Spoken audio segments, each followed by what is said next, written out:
My dear students, welcome to my YouTube channel ঘরে ঘরে English. আমি প্রতিনিয়ত গ্রামার একটার পর একটা সেট দিচ্ছি এই কারণে যাতে থ্রু কনস্ট্যান্ট প্র্যাকটিস গ্রামার সম্পর্কে তোমাদের কনসেপশন ক্লিয়ার হয় এবং তোমাদের জানা উচিত যে গ্রামারের কনসেপশন যদি তোমাদের ক্লিয়ার হয় না তাহলে দেখবে তোমাদের রাইটিং স্কিলটাও আস্তে আস্তে ইমপ্রুভ হবে, কারণ গ্রামার ইজ এভরিথিং। তো আমি আজকে আবার একটা গ্রামার সেট নিয়ে এসেছি, গ্রামার সেট 3। দেখো প্রথমেই রয়েছে write the correct alternatives to fill in the blanks. 4 passengers, option রয়েছে killed, was killed, were killed, when a bus বলে আবার একটা রয়েছে অপশন। এই যে জায়গাটা দেখছো লাস্ট নাইট, নিশ্চয়ই দেখতে পাচ্ছ এই যে রয়েছে লাস্ট নাইট, এই লাস্ট নাইট কিন্তু আমাকে বুঝিয়ে দিচ্ছে যে এটা হচ্ছে পাস্ট টেন্সে আছে। তাহলে গত রাতে যে অ্যাক্সিডেন্টটা হয়েছিল তাতে 4 জন প্যাসেঞ্জার্স, এইটা কিন্তু কোনো মতে হবে না। দেখো 4 প্যাসেঞ্জার্স রয়েছে না, বহু বচন রয়েছে প্লুরাল, তাহলে তো কোনো মতে ওয়াজটা হচ্ছে না। ওয়াজ কি করে হবে? 4 প্যাসেঞ্জার্স প্লুরাল ফর্মের সঙ্গে ওয়াজ হয় না, তাহলে এটা বাদ। রইল বাকি কিল্ড আর ওয়ার কিল্ড।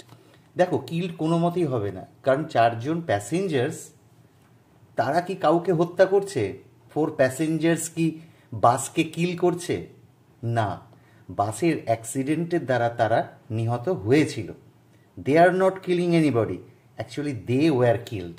তাই এটা পাস্ট ইনডেফিনিটে প্যাসিভ হবে, তো এটা তো কোনো মতেই হবে না, তাহলে হবে কে ওয়ার কিল্ড। ঠিক আছে। হোয়েন এ বাস, এটা কিন্তু দেখো বাস কোলাইডেড হবে, বাস কোলাইডেড, কারণ বাসটা ভ্যানটাকে কি ধাক্কা মেরেছিল। কোনো মতেই হ্যাজ কোলাইডেড হবে না, কারণ এটা প্রেজেন্ট পারফেক্ট, আর ওয়াজ কোলাইডেড হবে না, কারণ এটা প্যাসিভ হবে না। বাসটাকে ধাক্কা মারেনি, বাসটা গিয়ে ধাক্কা মেরেছিল, তাই এখানে কোনটা হবে? রাইট অপশন হচ্ছে collided with the van last night.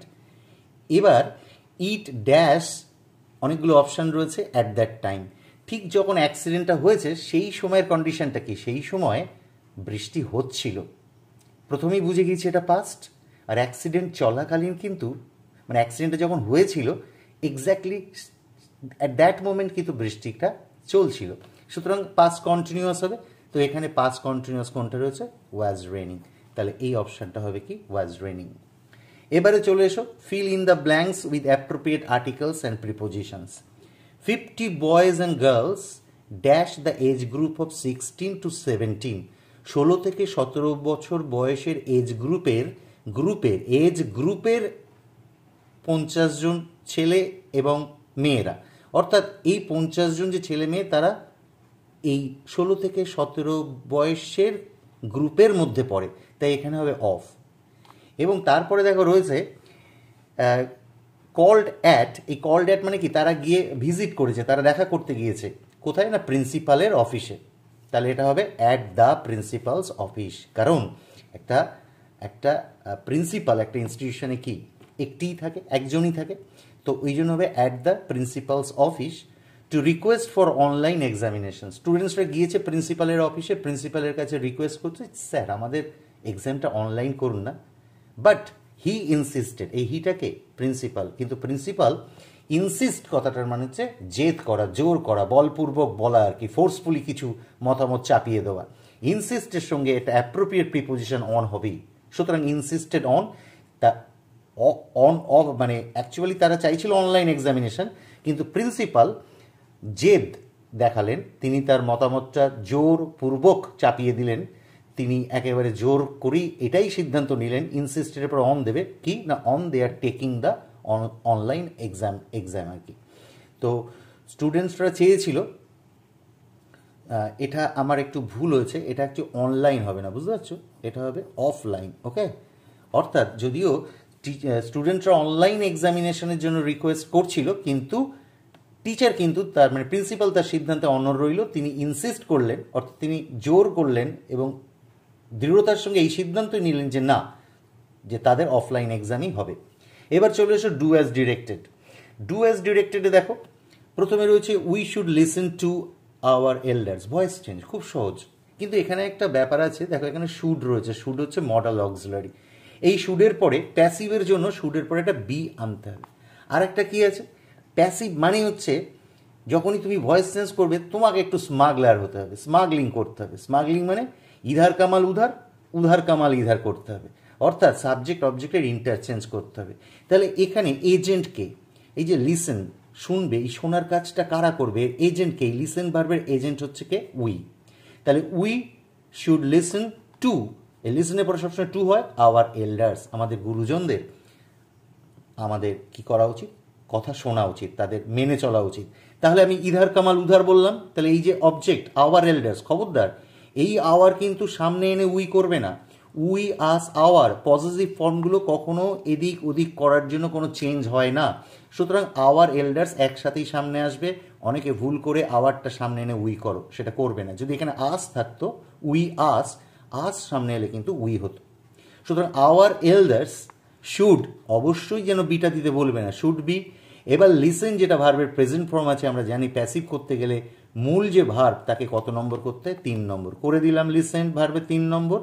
আর হ্যাঁ, লিসেনের পরে টুটা কিন্তু রাখতে হবে, অনেকে ওটা মিস করে দেয়। লিসেনের পর টুটা রাখবে, তারপরে বাই দেবে, দিয়ে এই উইটা উধার কামাল ইধার আসবে, উই এদিকে এসে কি হয়ে যাবে?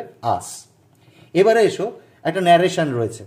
Our teacher said, comma quotation, let's not jump into any conclusions. এই যে লেট অ্যাপোস্ট্রফি এস রয়েছে, লেটস, অ্যাকচুয়ালি এটা হচ্ছে লেট আস। অর্থাৎ টিচার আমাদেরকে বলছেন চল, আমাদের উদ্দেশ্যে যেন বলছে আমাদের কিন্তু এক্ষুনি কোনো একটা সিদ্ধান্তে, চরম সিদ্ধান্তে আসাটা কিন্তু let us not jump into any conclusion, কোনো সিদ্ধান্তে এক্ষুনি আমাদের কিন্তু আসা উচিত হবে না।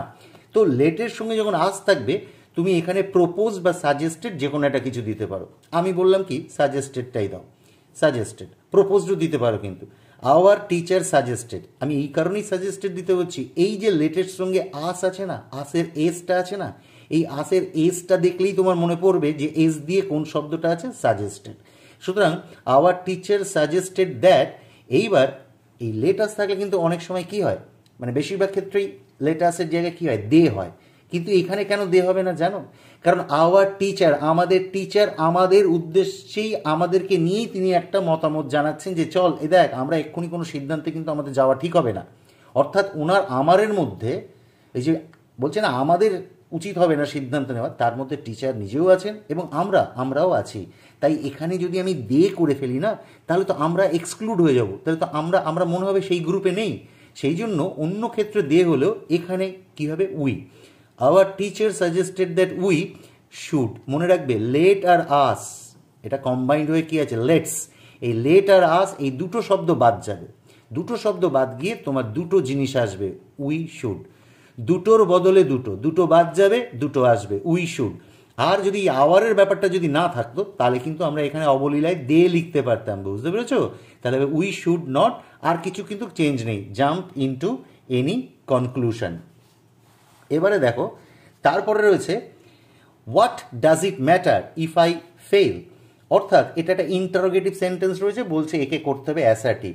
এটার মানেটা আগে ক্লিয়ার হও, কারণ বেঙ্গলি মিনিংটা বুঝলে কিন্তু তোমার করতে সুবিধা হবে। বলছে what does it matter if I fail, আরে আমি যদি ফেল করি, এটা কিন্তু অ্যাডভার্বিয়াল ক্লজে আছে, ইফ আই ফেল, আমি যদি ফেল করি তাতে কী বা এসে যায়? তার মানে কি, আমি ফেল করলে কিছুই এসে যায় না। অর্থাৎ এটাকে যখনই আমি ইন্টারোগেটিভ থেকে অ্যাসার্টিভ করব, অটোমেটিক একটা নট চলে আসবে। তাহলে কি হবে? It doesn't matter, it doesn't matter if I fail. আবার বাংলাটা বলছি, অর্থাৎ আমি যদি বলি যে আমি ফেল করলে কী বা এসে যায়, তার মানে আমি ফেল করলে তো কিছুই এসে যায় না। তাহলে হবে it doesn't matter if I fail. যদি ডাজন্ট এই কন্ট্রাক্টেডভাবে যদি তোমার খুব লিখতে অসুবিধা হয়, তুমি তাহলে জাস্ট আলাদা করে লিখবে, ডাজ তারপরে কি লিখবে? নট, এরমভাবে লিখবে। তাহলে হবে it doesn't matter if I fail. এবার চলে আসো phrasal verb, he is in search of A job. এইভাবে কিন্তু ইন সার্চ অফটা পুরোটা আন্ডারলাইন থাকবে, ইন সার্চ অফ। তুমি কিন্তু খেয়াল রাখবে, ইন সার্চ অফ মানে সে চাকরির খোঁজ করছে, ইজের পরে বসবে প্রেজেন্ট কন্টিনিউয়াস, তাই না? তাহলে ইন সার্চ অফের মধ্যে কিন্তু কোনো আইএনজি নেই, কিন্তু খোঁজ করার গ্রুপ ভার্ব হচ্ছে লুক ফর। তোমাকে কিন্তু শুধু লুক ফর লিখলে হবে না, কি করতে হবে? লুকিং ফর লিখতে হবে। তুমি হয়তো বলতে পারো স্যার আমি তো কোনো এখানে আইএনজি খুঁজেই পেলাম না। খুঁজে না পেলেও হি ইজ, লুক ফর বললে তো কোনো টেন্সের আওতায় আসছে না, কোনো টেন্সের ফর্মুলাতেই খাটছে না, তাই কি করতে হবে, he is looking for a job. In search of মানে কি, চাকরির খোঁজটা তার অলরেডি কন্টিনিউ চলছে, তাহলে হবে he is looking for a job. তাহলে ইন সার্চ অফ, মনে রাখবে এই তিনটেই আন্ডারলাইন করা থাকবে, পুরো তিনটে শব্দই আন্ডারলাইন থাকবে। ইন সার্চ অফের জায়গায় কি লিখবে, লুকিং ফর। এবার বলছে the brave never yield to evil, অশুভ শক্তির কাছে, ইভিল মানে অশুভ শক্তির কাছে সাহসী যারা আছে তারা কখনো আত্মসমর্পণ করে না। তাহলে ইল্ড কথার মানে আত্মসমর্পণ। যার আর একটা কিন্তু থাকতে পারে, ঘাবড়াবে না, সেটা এটাও থাকতে পারে কিন্তু, সারেন্ডার। কি থাকতে পারে, সারেন্ডার। তাহলে সারেন্ডার বা ইল যাই থাক, এর গ্রুপ ভার্ব হবে গিভ ইন। গিভ ইন মানে হচ্ছে আত্মসমর্পণ করা। তাহলে সারেন্ডারও থাকতে পারে, যেটা আমাদের গ্রাম বাংলার অনেক মানুষই কি বলে, যে ও বাবা ওই ক্রিমিনালটা না পুলিশের কাছে স্যালেন্ডার করেছে। কথাটা তো স্যালেন্ডার না, সারেন্ডার। তাহলে জানবে ইল্ড আর সারেন্ডার, ওয়াই-আই-ই-এল-ডি, ওয়াই-আই-এল-ডি, ইল্ড আর সারেন্ডার যাই থাক, উত্তর হবে গিভিং।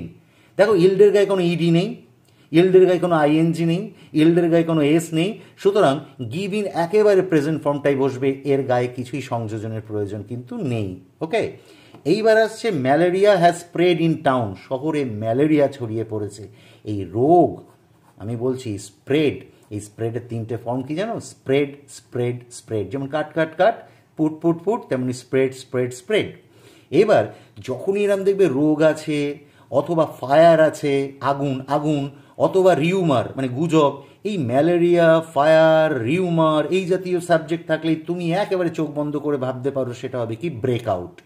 এখন প্রশ্ন হচ্ছে স্প্রেডের তো তিনটে ফর্ম স্প্রেড, কিন্তু যেহেতু এটা হ্যাজের পরে আছে না, তখন বুঝে নিতে হবে এটা হচ্ছে ভার্বের থার্ড ফর্ম। ওকে, তো স্প্রেডের গ্রুপ ভার্ব কি জানো, রোগ ছড়িয়ে পড়া, আগুন ছড়িয়ে পড়া, গুজব ছড়িয়ে পড়া, এই ধরনের ব্যাপারগুলোতে সবসময় হয় ব্রেকআউট। কিন্তু যেহেতু হ্যাজের পরে স্প্রেড আছে, অর্থাৎ এটা প্রেজেন্ট পারফেক্ট, তাহলে এই স্প্রেডটা পাস্ট পার্টিসিপল ফর্ম অর্থাৎ V3, তোমাকেও তাহলে ব্রেকের 3 নম্বরটা করতে হবে ব্রোকেন আউট। তো আজকের মতো আমাদের সেট 3 ইংলিশ গ্রামার প্র্যাকটিস শেষ হলো। পরবর্তী দিন আবার একটি সেট অর্থাৎ সেট 4 নিয়ে আসবো। তোমরা ভালো থেকো, সুস্থ থেকো, আর বারবার প্র্যাকটিস করো। তো তাহলে যদি প্র্যাকটিস করে কিছুটা ইমপ্রুভমেন্ট হয়, দেন আমার মনে হবে যে yes, all my effort has come to a success. আমার আবার দেখা হবে পরবর্তী ভিডিওতে। লাইক করো, শেয়ার করো, কমেন্ট করো, আর ভালো থেকো তোমরা। Okay, all the best for your future, get success in your life. God bless you.